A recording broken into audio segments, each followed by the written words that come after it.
You're listening to episode number 9 of the Indie Film Tribe podcast with me, your host, Angela Matamocha. Welcome.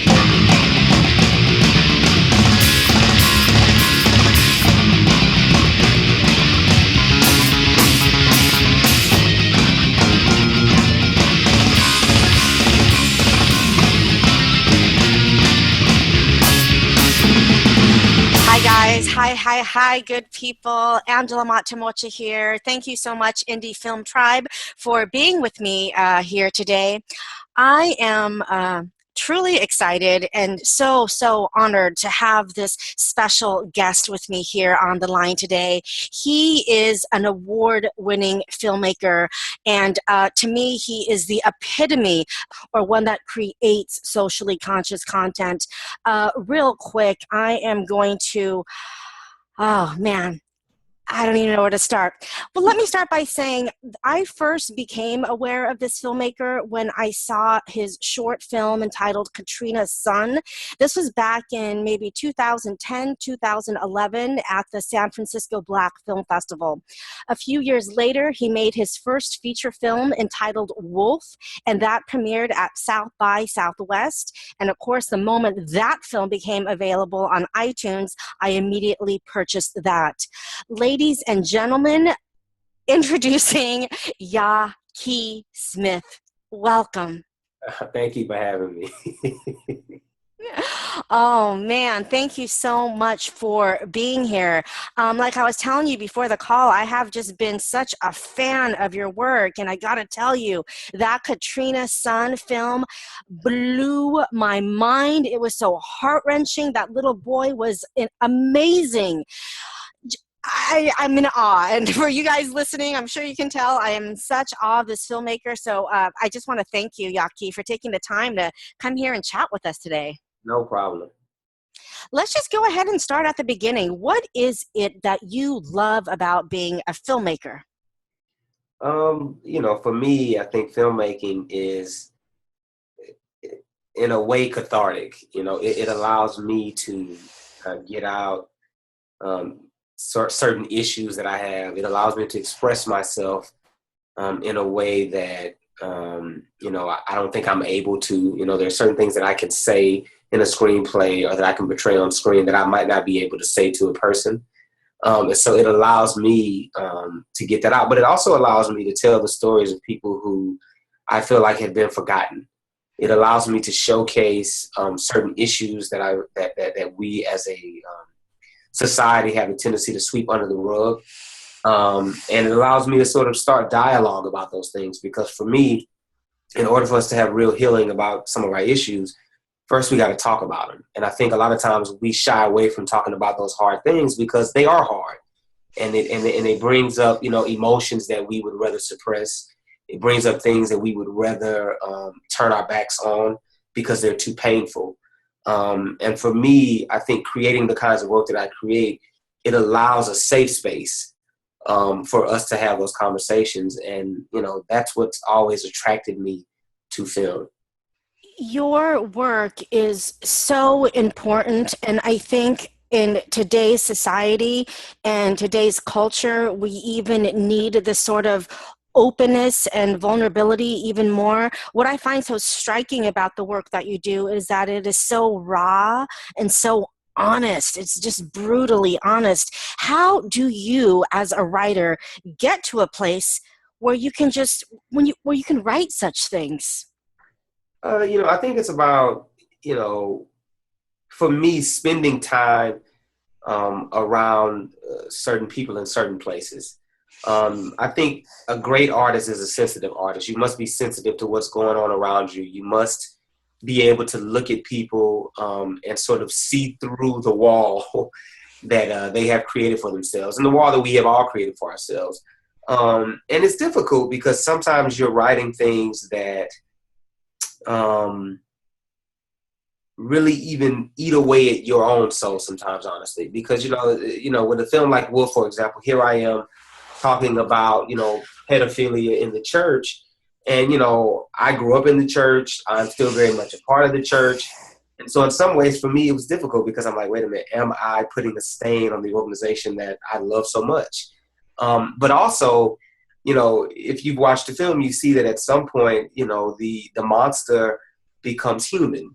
And that in itself is difficult because I had to get myself to a place where I had to say, okay, how can I understand this person? How can I get inside of them and in some ways get answers as to why they're doing what it is that they're doing?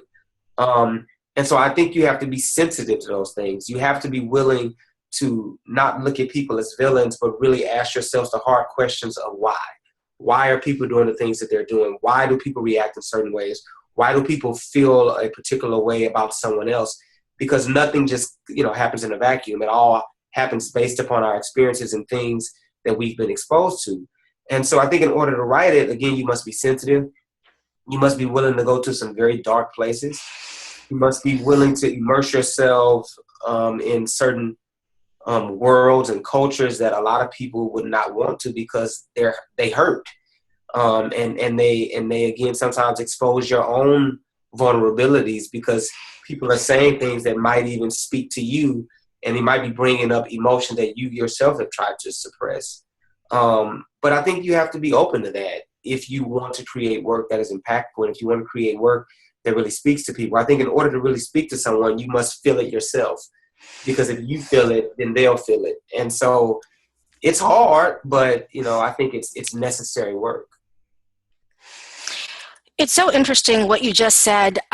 A lot of my training comes from acting, and one of the things that we're taught in acting is that if you feel it, and if it's true to you, it's going to be true to the audience, and the audience is going to feel it as well. So I'm always sort of kind of blown away how so much of my acting training completely translates perfectly when writing. And you're one of the first people that I've heard talk about writing in a way that to me sounds like an actor can really understand, as opposed to the cerebral approach about it. Can I ask, did you train as a writer? It's interesting because I was a theater guy for a while. Well, there you go. Now I get it.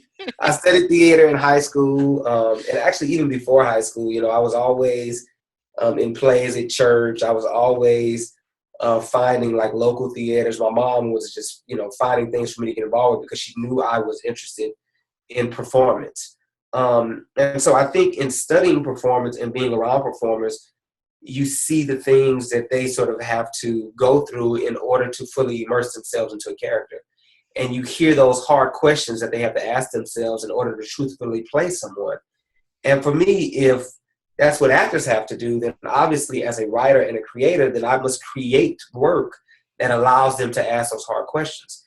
But before I can ask them to ask those hard questions, I have to then ask myself the questions, because I then have to turn around and be able to answer those questions for them.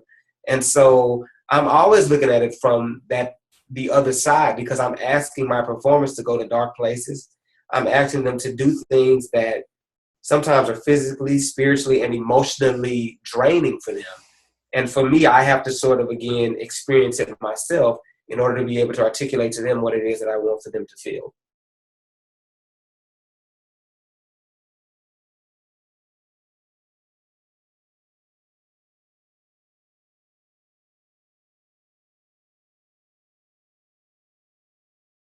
So let me ask you this. When you get an idea for a film, for a story, do you know before you even sit down to write the beginning, middle, and end?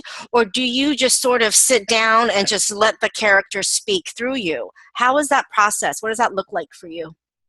I don't know the beginning, middle, and end. I think I know a sense of the journey that I want them to go on. And I have a sense of who they are. And I sort of know what situations I want to put them in, but that all evolves over time, because I do a lot of research and I spend a lot of time journaling, and I spend a lot of time, I hope this doesn't sound weird, but speaking to the characters and letting the characters speak to me before I actually begin to write them on the page. Because I feel like I can force something upon them, right? And obviously I'm the creator, so there is a side of that where I know where I want them to go, but there's also a side of them that when they begin to speak to me, they sort of tell me where they want to go. And so I have to be open to that, and I have to surrender to that process. And I do that. I'll take a lot of times and just, let my character speak to me, and I'll read, certain books, or I'll read articles, or I'll talk to people. I'll put myself in certain situations, and I'll just sort of immerse myself in the world. And then the more that I do that, the character begins to reveal himself or herself to me much more truthfully. And then once I feel like they revealed themselves to me and they really, really begin to speak to me, that's when I start to write them. And that's when the journey, and that's when the beginning, middle, and end, and that's when where they need to go really becomes much more clear to me. So it's almost a collaboration between me and the characters that I'm writing. When you say you let the characters speak to you so they can reveal themselves to you, who they are, is this something that you do out loud? Is this a process that you do when you're journaling? What does that look like, these characters speaking to you? Does it happen in your head? It's happening in my head, but it's also a thing where I'm journaling, and I'm writing these things down, and I'm again, talking to people that live in similar situations as the character that I'm creating, so that they can also help my character to become a real person. But yeah, there's a lot of writing. There's a lot of typing in notes on the iPhone. There's a lot of finding certain images that I think evoke a certain emotion for the characters. There's a lot of listening to a music score, or I should say movie scores, that really help me to get into the mindset of the character. There's a lot of different things that I do in order to really get to a place where I say, okay, I think I'm ready to begin to put this person on the page and let them really speak. The fact that you use imagery and music as part of your research is really apparent. And one moment that really sticks out in my mind, it's right at the very beginning of Katrina's Son, where we see the reflection in the water of the boy and his grandmother. I mean, what a stunning shot. Then you have the song. Is it a Nina Simone song that plays right over that? Sometimes I feel like a motherless child. Motherless child. By the way. Ooh. Did you say you what? I said that's me singing on that song, by the way. That's you singing? Yeah.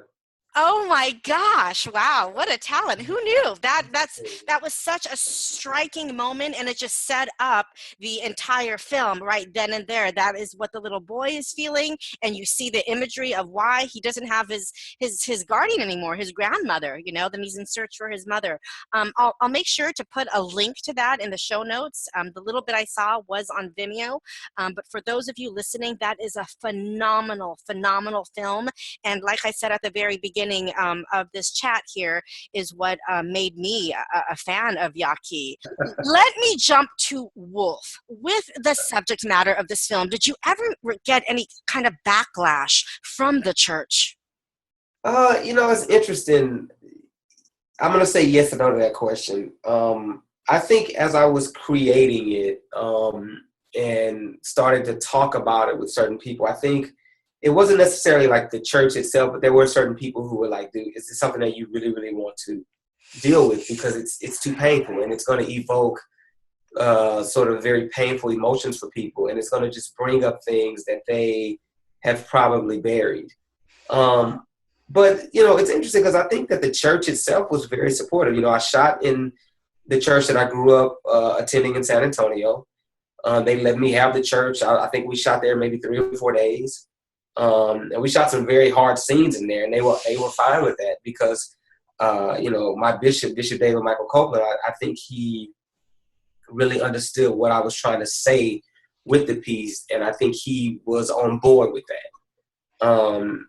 And then also, I think after the film, was released, we had churches who wanted to screen the film in their church, or they wanted to bring their congregations, and some did to certain screenings. But it was interesting because a lot of them said, yeah, we want to do it, but then they kind of backed away because they didn't really know how to bring this type of material to their church body. I had somebody in Baltimore say to me, what do I do after I show this? Because I already know that it's gonna probably hit a chord with some people in my church. So how do I then deal with the aftermath of that? And I'm gonna be honest with you, it's not a question that I can necessarily answer. I'm just the oracle. I just put it out there. But I think some churches were afraid of that, and so they kind of at first were very on board with it and wanted to use it as a platform to talk about it. But then I think once they saw what we did with the film, they kind of backed away because they felt like it was too raw, and it was gonna really really get people thinking and really, I think, make people uncomfortable in a way that they were not ready for. For the people listening, will you just give us a quick synopsis of what Wolf is about? Yeah, so Wolf is the story of a family that discovers their son has been molested by their pastor.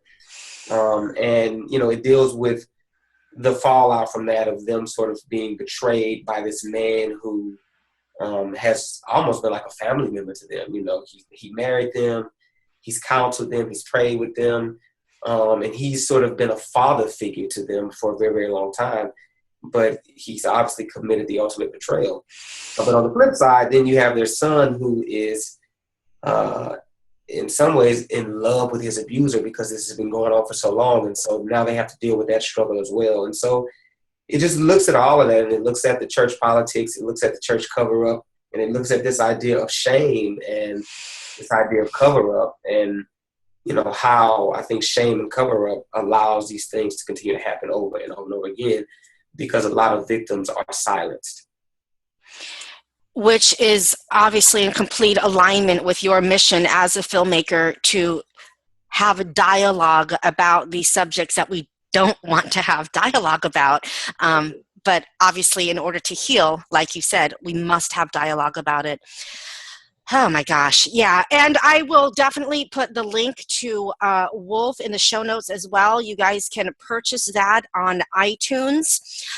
Let me ask this. I just want to veer off a little bit. For those people that are listening that want to make a film, have never made a film, and are thinking, gosh, there's so many obstacles, not only writing it and then producing it and directing it, but getting it out into the world, getting it out onto a platform like iTunes.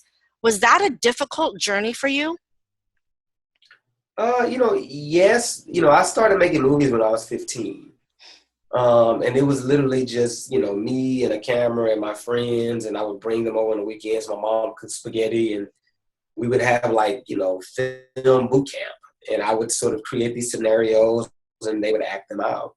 And so, you start off like that and it'd be, something that you want to do, but it's kind of all fun and games at that point. But once you really set your mind to do it and say, okay, what strategy do I need to employ in order to be successful at this? That's when it becomes a little bit more difficult because you realize that, yes, you have to tell stories that you want to tell, and you have to tell stories that you feel are going to impact people, but you also have to figure out a way, okay, how do I make those appealing to people? Because obviously we're filmmakers, we're artists, we want people to come and see our work. And that, I think, was the most difficult part of the journey. And still is a challenge because when you make work the way that I make work and about subjects that I make work about, it's not necessarily what people consider commercial. You don't have production companies at my door knocking, begging me to come and create content for them because they don't necessarily know what to do with this kind of work. They don't know if there's an audience for it. They don't know how to market it. They don't understand just how to put this type of work out there in the world. And so that in itself has been a difficult journey. But, for me, with this new, onset of online platforms, YouTube and other platforms, Hulu, Amazon, now HBO, just all of these places, I think there is more room for artists who are making work outside of the Hollywood system or outside of the things that are safe. I think we can now be more bold. We can take more risk. We can really create work about people who live on the periphery, about those people who have been forgotten, about those people who mainstream media has a tendency to vilify. We can begin to really make work about them because there are other platforms for us to do that. And so it's still a journey that I'm on, but for me, all I would say is do it. Make the kind of work that you want to make, study the craft, know the craft. The work needs to be good. It needs to have a good story. It needs to be shot well. You need to be able to find performers who can truthfully live in the characters that you've created for them. But overall, when you make something, just put it out there. Don't let anybody tell you that you can't do it, and don't let anybody stop you from putting your work out there, because if you believe in it and if you feel like there's some merit in it, there's an audience out there for the work, and eventually the people who need to see the work will come, and eventually I think the work will just take off and go off to where it needs to go. What project are you most excited about right now? Well, I'm actually working on my first web series. It's called The Beginning and Ending of Everything, and it's about a woman who gets out of prison, and she is searching for a child that she left behind while she was in. And she goes to where she left the child, or who she left the child with, and discovers that they don't have the kid anymore. And so now she's on this journey, not only to find the kid, but also to find herself, because her whole goal was to get out and become a mother. Because if she could mother someone, she could live again, and she could have new life, and she felt like she could go on. But now she doesn't have anything to mother, and so that sort of sends her on a downward spiral. And so it's about her just overcoming that and really trying to find this kid, and also this cast of characters that she meets along the way. She's released from prison, and she moves in with her transgender friend, and you see that woman going on her journey while her friend is going on her journey. And you see how her watching that journey sort of helps her along the way. And then just also other people that she's trying to steer clear of. And then there's a counselor that she befriends who really helps her along the way as well. And so, yeah, it's a sort of a loose adaptation of a film that I did called Dawn that was on HBO. But I wanted to explore that topic more. And so I'm really excited about it. I'm actually editing it right now. Just walked out of the editing room. We're going to go back here when we're done. But I'm excited about it. You know, it was a challenging project to get made because it's a web series, and it's something that I've never done before, you know, working with a lot of moving pieces.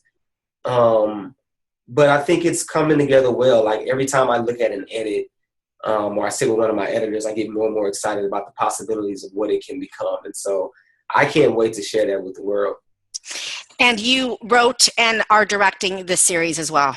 Yes, I wrote and directed it. And so, yeah, I'm excited. Sounds incredible. A web series, gosh. And how many episodes? There's going to be 5 episodes. They all range from, 8 to 12 minutes. Then how are you going to release them, if you don't mind me asking?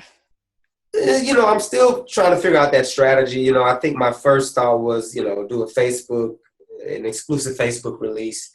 But, I've been hearing all these things about trying to monetize the content. And so I'm looking into other avenues and other places to release it, and really trying to talk to some people who have done this before and see what worked for them, and see if I can kind of follow their footsteps while also charting my own path and doing something very differently.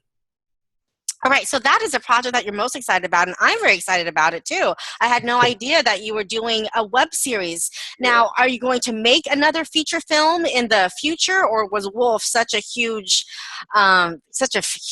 feat that you're kind of done with that now? No. I mean, I definitely have some features that I would like to get made. I have several written. There's one in particular called Heaven, which is about a ballet prodigy who is manipulated into the world of sex trafficking. And you see how after she sort of comes into that world, she has a sort of weird break from reality, and she begins to express a lot of these things through dance. And so I'm really excited about that. And I want to get that made. But, a part of me, I'm really excited about TV. I had the opportunity to shadow Ernest Dickerson this summer on the new David Simon show, The Deuce. It's an HBO show. And just sort of being able to watch that process and really sit at the feet of those masters and learn from them really got me excited about TV, because the thing that I realized about my work is that I think a lot of it may play better on television, because I'm not giving you so much at one time. I can allow you to sort of sit with these people for, 15 weeks, 16 weeks, however long, and really, really get to know more about them. And so I'm excited about the possibilities of working in television and maybe even turning Heaven into a television show instead of a feature film, because those characters are so rich and they have such a long journey that I don't want to shortchange them by trying to squeeze everything into a 90-minute or 120-minute project, but really give you, 15, 20 hours of content to be able to really sit with them and learn a lot about them. And so, yes, I'm going to make another feature film, but I am concentrating a lot on trying to break into television production as well. How is that transition for you? How did you learn to go from writing a feature film to then serialize content like in a web series? That must be a completely different sort of way of thinking, to write episodes, you know? It is, and it's interesting because, obviously this is the first time I've done it, so there are a lot of mistakes that I think we made, some story mistakes in the sense of not giving enough time to certain things, because I'm so used to, okay, the way you make a short, you have to sort of just introduce this and move on, or the way you make a feature, sometimes you have to introduce this and move on. But with a web series or a television series, a whole series, a whole episode can be in one place about something that doesn't even seem like it means a lot, but it ultimately, in the long run, it means a whole lot to the journey of the character. And I played with a lot of that in the web series, and played with this idea of being able to spend time with other characters and really flesh them out a bit while never deviating from my main character's journey, but really being able to show other people and how she's affected by other people and how other people are affected by her. But it was interesting just writing that, because you do have to think differently. But again, I think working on that TV show and watching how they work and being able to sort of read the few scripts that I was able to read and watch the pilot and see how the edit came together for the episode that I was shadowing on, it really helped to prepare me for what I was going to do when I got back home, because I hadn't really decided that I was going to do a web series until I was done with that 6 weeks of work there in New York. And I said, all right, I can do this now because I see how it's done. And I'm not a master at it by any means, but I feel like I've learned enough about it that I could come back and do a nice web series. And I think, we made mistakes, obviously, because it's the first time, but I think it turned out really, really well. That's really exciting, and I'm very curious to see how this pans out. Just the idea of you creating serialized content is really so exciting and inspiring to me, because, again, I'm such a fan of your work, and I just know the subjects that you talk about are just always so important and just very real and very raw. So to see a series from you, Yaki, would be amazing. Well, let's hope it does well. Yes. Now, let me ask you about this project. He's got so much going on, guys, if you can't tell. Your iPhone movie. Okay. Your iPhone project, I should say. Tell us what that is. So this was a film we shot, I think we shot One Hit a Quitter in 2014. It was 2014 because we had just screened on at the American Black Film Festival. We were in pre-production. Got back to Texas, and I think we started shooting the next week. And yeah, it's about a boy who is addicted to watching internet content, violent internet content, stuff on World Star Hip Hop and Facebook fights and Vine fights and all of these websites that host violent material of people, knocking people out or punching them or fights or whatnot. And you see how he consumes that so much that he ultimately becomes a violent person himself. And it was cool shooting it because we shot on all iPhones. At one point, I think we were shooting with about 10 or 12 iPhones at one time, because there's a fight scene in the classroom. And so I gave iPhones to all of the extras, and I had them shoot it. We left the room, and I had them shoot it. Oh, my God, how cool. It was really awesome. So we took all of those different angles, and we cut them together. And you also see how this sort of aspect ratio changes, because the more and more violent he becomes, he literally becomes a phone. And you see these weird glitches on the phone, but they're also sort of going into this idea. I don't know if you remember those commercials. This is your brain on drugs. And an egg frying. Yeah. So you see literally his brain frying through all this sort of white noise and these weird effects that the phone gives off, until ultimately he literally becomes the phone and becomes a very, very violent character himself. When can we see this? It's online. Literally go to YouTube, Google One Hit a Quitter, a Yaki film, and it will pop up. It's only 9 minutes long. We premiered, I believe, I don't remember if we premiered at the Dallas International Film Festival. I think we did. We won an award at the Dallas International Film Festival. I think last year, the year before last, we screened in the Texas Filmmaker Showcase out in LA. And we made the rounds. We had a nice film festival run. We're just still trying to get that out there. That's another project that I think eventually I would like to serialize and see it as a television show, because I think there's something about the way that we interact with our mobile devices and just the internet as a whole that is something that I think we could really explore at LIV. It seems like you bring all of your projects, or most of them, through the film festival circuit. I mean, I see you've won so many awards. How has the film festival sort of circuit informed you as a filmmaker, and how has that helped you?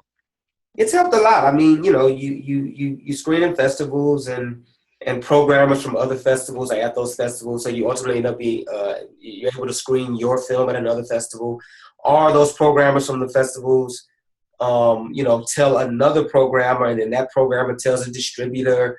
And so, I've been very fortunate to screen in a lot of film festivals around the world, and, have gotten some success through that. I've gotten a lot of stuff from HBO, Showtime, PBS, and a lot of that stuff has come from somebody seeing my work at a film festival, or word of mouth from one programmer to the next. And it's cool. And also, I like film festivals because you're able to see what else is being created out there in the world. I think you can't create in a bubble. You have to see, what other people are doing. You have to see what other kind of content is being created. You have to see what other kind of technologies creators are using.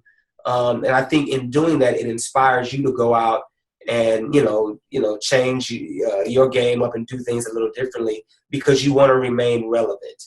And so the festival circuit is great for me. It's gotten my work out there, but it also is inspiring just to be around other creators and have the opportunity to talk about them, about what they're doing, and then also share with them what I'm doing. Yeah, that's how I even became familiar with your work, was at a festival, seeing Katrina Sun. So yeah, absolutely. Yeah, okay, I just want to take Yaki. See, I knew I'd say it. In my mind, it's been Yake, but I know it's Yaki. I want to take a moment to just really acknowledge you for making the type of content that you create, for being such a voice for, gosh, marginalized people, marginalized children, lost children, all of these sort of characters in society that Hollywood, like you said earlier, doesn't really spend that much time shining a light on. So thank you so much for making the work that you make. And I am just so, again, such a fan of you and so inspired by what you do. So thank you so much. Yeah, I mean, I appreciate that. Again, making this work is difficult because, again, you don't necessarily, see a lot of, you see success, but you don't always see like success like others. You don't really get that mainstream play that you would like. And so every time somebody says to me that the work has inspired them, or that the work has really spoken to them in a way that other work hasn't, it really means a lot, because it lets me know that what I'm doing means something, and it lets me know that it is touching people. And that's why I make this work in the first place. So I really appreciate that. Let me ask you, I love to ask this question just for philosophical fun. Do you believe that you were put on this planet at this particular time for a specific reason, or do you think this is just random? I believe that everybody was put on the earth for a specific time and also for a specific purpose. I believe that God created all of us, and when He created all of us, inside of us was put our purpose. Now, a lot of people don't find their purpose, but I think it's in there. You just have to dig and you have to work for it. And so I believe that I'm doing what I was meant to do. I don't think I'm doing what I want to do. And I don't mean that in the sense that I don't want to do it, but I think that my desire and God's desire for me just matched up perfectly. And I think that's important. I think, a lot of people are walking around not quite knowing why they're doing what they're doing, or they're doing things for the wrong reason, and it frustrates them. Because I think when you have purpose inside of you and you're not fulfilling that purpose, it really does frustrate you. And so for me, I'm thankful that God revealed my purpose to me at a very early age. And it's hard, it's difficult, it's not been easy. It's been a rough journey. There's been a lot of tears. There's been a lot of setbacks. There's been a lot of doors that have been slammed in my face.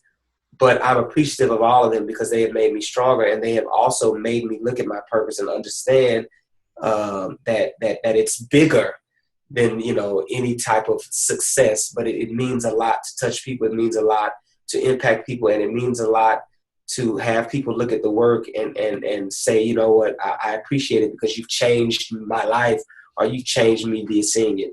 And I think that's what purpose is about. It's not about you. It's about what your purpose can do for others. And so, yes, I was put here for this purpose, and I believe that I'm living out my purpose. You definitely are. My gosh. For those of you listening, Yaki is also a professor at the University of Texas, Arlington. What are you teaching your students? Teaching them what I just told you. You know, I think the thing that we really, really try to push our students to think about is the why. Why are you making work? What kind of impact is this work going to have on the world? Why do you want to be a filmmaker? Why do you want to tell stories? What kind of people do you want to tell stories about? We really, really push research on our students, meaning that you can't just say you want to make a film about, you know, the Holocaust or whatever, and you haven't really researched it and you haven't really figured out why you want to do it. And so I teach my students to make movies from their heart, to really think deeply about the stories that you're making, and to really, really say, you know, what do I want my audience to walk away with? And I feel like if you can sort of figure that out before you even start creating, it allows you to create something that is more well-rounded. It allows you to create characters that are multidimensional characters that really, really feel authentic and human, but also characters that transcend the theatrical experience. And when I watch those characters, I feel like I've experienced a life, not a character on the screen. Beautifully stated. And again, this is something that comes through so clearly in your work, and I am just so grateful for it. What kind of legacy do you want to leave behind, Yaki? When all is said and done, what is the legacy that you would like to leave? What is your why? You know, that he, you know, he loved impacting people. It wasn't about what he could get out of life, but it was about what he could leave for others. It was about, you know, when I die, you know, I want to create a catalog of work that once I'm gone, that people can look back on it and not just be in awe of the storytelling or be in awe of, oh, that was a cool camera trick, but really like be in awe that, wow, somebody was bold enough, or somebody felt strongly enough to make a film about that subject. And 100 years from now, or 200 years from now, it's still relevant and it's still speaking to me. Not because it's the you know, the best looking film, or it, you know, it has a lot of explosions, or it cost $100 million to make, but that it really spoke to society at this time. I want people to be able to look back at me and really say that he impacted the world, and he impacted me, and he really had a heart for touching people with what he was doing. You know, yep, I would like to, you know, make some money. Yep, I would like my work to be recognized. But more than anything, I want my work to impact. And when they look back, that's what I want people to say, that he impacted the world with the work that he created. You are well on your path to impacting so many people. And again, I can't say it enough. I'm just so grateful for the work that you're doing. Before we go here today, what is a book that you would recommend for either first-time filmmakers or first-time writers, a book that has really sort of shaped and informed yourself as an artist? There's several. I mean, you know, you have Judith Weston's Directing Actors book, which I think every director should read, because it really teaches you how to deal with actors. It teaches you how to elicit compelling performances from them. It teaches you how to communicate with them in a way that doesn't feel like you're, you know, forcing them to do something, but it feels collaborative, and it feels like you guys are creating something together. There's also Robert McKee's Story, which I think is a great book. You know, I learned screenwriting from that book. And just the way that he breaks down characters, and the way that he breaks down 3-act structure. I think that's a book that I think everyone should read, because it really teaches you about that. there's also the director's intuition, which is also a Judith Weston book, where she talks about acting, but she really talks about, again, how you as a director can get inside of your performers, because not only is that going to help you to communicate with them, but it's also going to help you, again, to write better characters for them. Because if you know what a performer is looking for, then you're going to know how to write something that they want to perform in. So those books have really, really inspired me. There's so many others. I have a bookshelf full of books. Those are the ones that just popped in my head right then. All righty. And last question, Yaki. What is, in your opinion, the number one tip that you have for aspiring filmmakers? Hey, just do it. I think a lot of times we're waiting for others to give us permission to make our work. We're waiting for others to validate our work before we go out and create it. My advice is always, if you have a story you want to tell, if you have a character that you feel like you want other people to experience, then just get out there and make the movie. You can make it with an iPhone. You can make it with you can shoot on film. You can shoot it with an Alexa. You can shoot with a Red. You can shoot with a Blackmagic. You can shoot with whatever. I've shot with all of those devices that I just mentioned. So don't let anybody tell you that you can't do it. If you have a story you want to tell, write it and make it. You're going to make mistakes. It may not be the best film, but that's all right, because with every film that you make, you're going to learn from those mistakes, and you're going to just get better and better and better and better. I still make mistakes to this day, and I'll probably make mistakes until I die, but I learn from those mistakes. And I think that's the most important thing, is to get out there and just do it. Do you hear that, tribe? Do you hear? Listen to Yaki. Just do it. Just do it. Just make your film. Thank you so much, Yaki Smith, for being with me here today. And thank you, Indie Film Tribe, for hanging out with Yaki and I. Until next time, bye. Thank you so much for having me.